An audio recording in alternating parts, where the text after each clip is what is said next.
Brings us now to the final one of the three external governance systems we're going to consider. There are others, so there are many of them, but we've looked at three of them.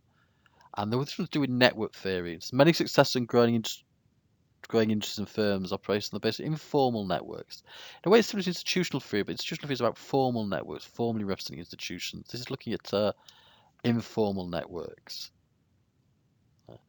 This is a way of applying some of the social media adaptations, some of the ideas of social management theories that have been developed actually to predate the technology of social media, many of them, but into the ideas of social media itself is kind of a taking up from the network theory.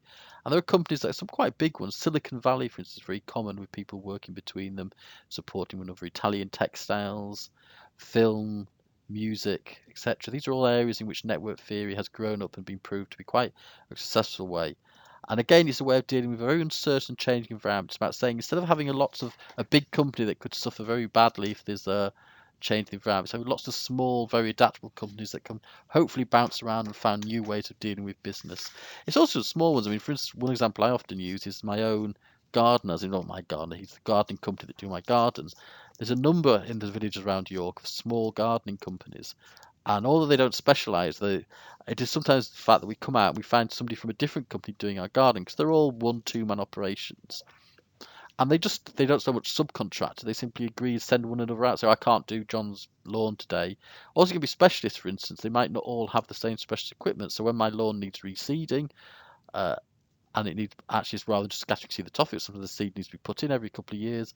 There's only one company that has that, and so that guy comes out and does it. And the guy who has mine has different types of equipment, so will do things. So these people all bring together and provide things. And it's often the key thing about network theory is it is often very, very, very informal. So what is the background to it?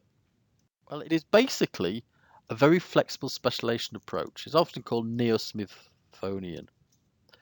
And the proponents of the flexible specialization approach, which I said is known as the neo-Smithsonian approach, believes that changes in the international economy, especially in the early 1970s, forced firms to switch from mass production to a new tactic known as flexible specialization.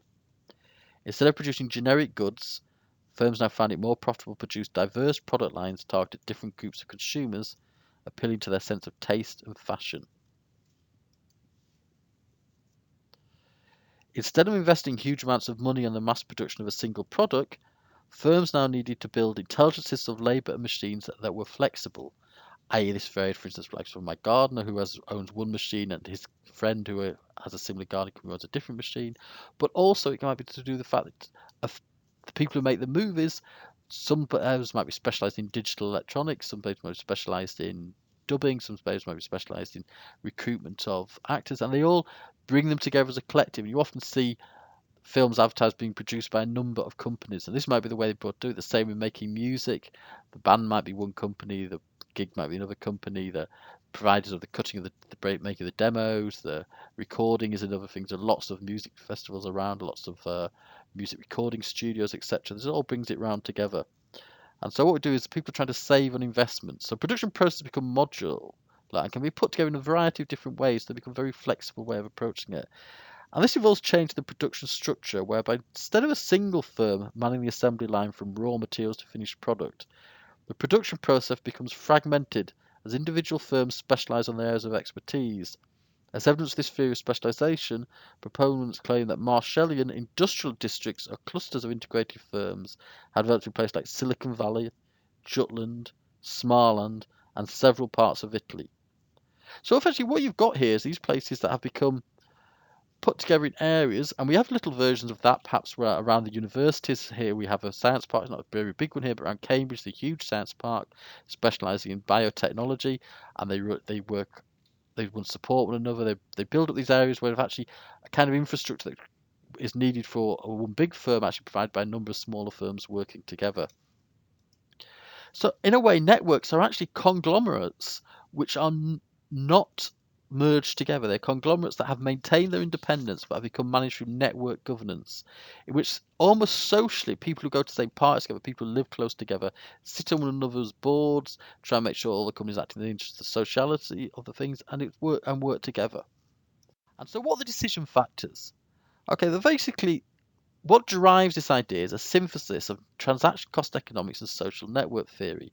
Transaction cost economics says you make a decision whether to build inside the firm or to make outside the firm, depending on the varied costs of handling the transaction and whether or not it's best to come in. We talked earlier about why and how that decision is made.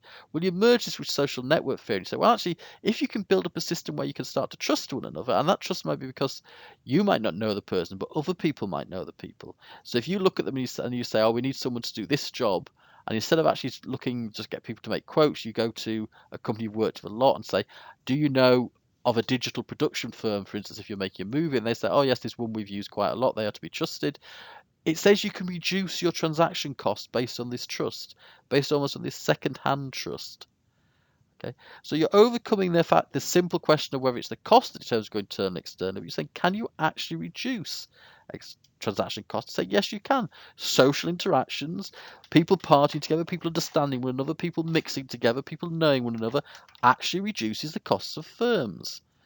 And in areas of high uncertainty, like one film can destroy a company, one band can make it or not on the CDs, how do you know? Same with gaming and that sort of things. Well, this high uncertainty means that a very flexible approach encourages people to think in terms of flexibility, encourages people to think in terms of alliances rather than becoming permanently part of the same company. And so what sort of social networks exist?